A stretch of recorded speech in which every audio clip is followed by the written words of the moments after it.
This is Jarrod Horak for the runawayhorse.com, and welcome to my 2021 Kentucky Oaks video.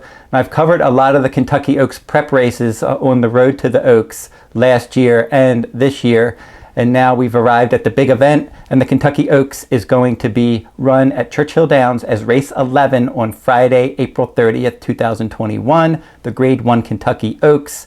The purse, $1.25 million, 3-year-old fillies, and they're going to be traveling 1.1 miles on the main track with a scheduled post time of 5:51 p.m. Eastern Time. A field of 14 was drawn, but we do have one scratch, and that scratch is number 7, Ava's Grace.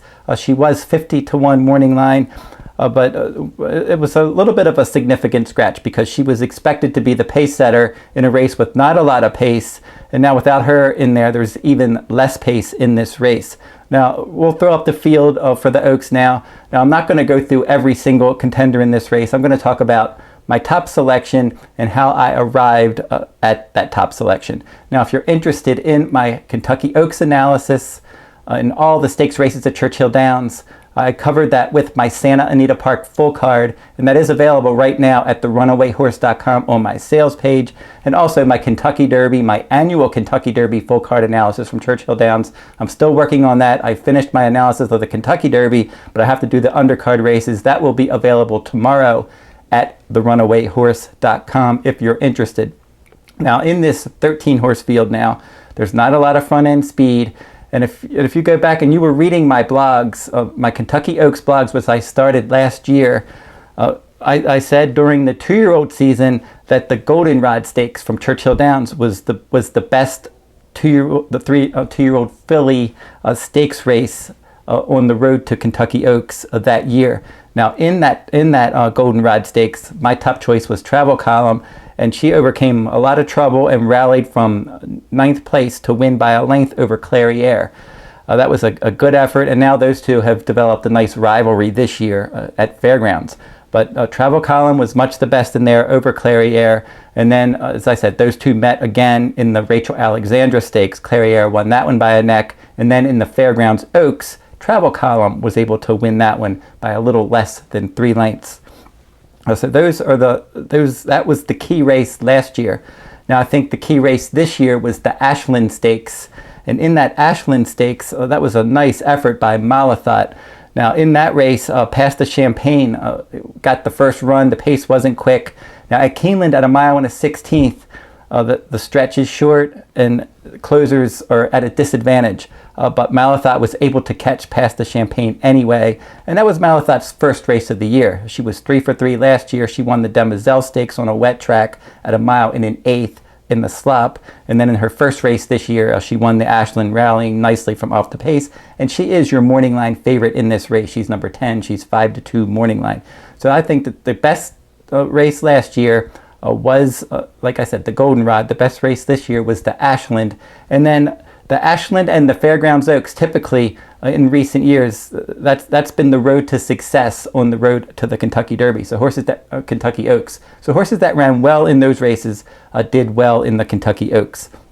So I think that that's the same case this year. Travel Column is a logical contender to win. Clairiere as well, and then Malathaat is another solid win contender. Now another solid win contender, number 12, Search Results for trainer Chad Brown. She's 3 for 3. She stretched out from 6 furlongs, winning her debut, to 1 mile in the Busher Invitational. She tracked the pace and won that one. And then in the Gazelle, she was up on a slow pace and she won that one. So she, from post 12, should be forwardly placed. And then a live long shot to look at in here is number 14, Milfoy. I've liked her in her last 3 starts. I liked her in the Demoiselle Stakes, and she was second. She had the lead. Malathaat ran her down. I liked her in the Devona Dale. She was 7th by 21. She ran a poor race that day, but then she bounced back in the Gulfstream Park Oaks at 4-1. She stalked, she took the lead. I thought she might win, but Crazy Beautiful ran her down, and she was second. She's training well for this. She's 20-1 morning line, and Joel Rosario is going to ride, but she's got to overcome post 14. But she seems like a live long shot. So she's a live long shot in here. Search Results should sit a good trip.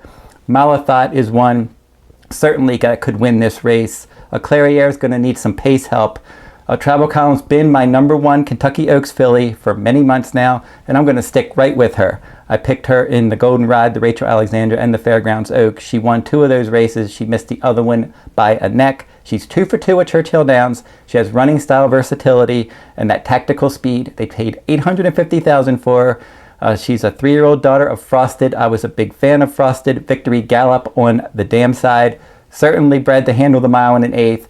With the tactical speed, she should work out a good trip. And I think Travel Column for trainer Brad Cox. And Brad Cox has saddled the winner of the Kentucky Oaks in 2 of the last 3 years.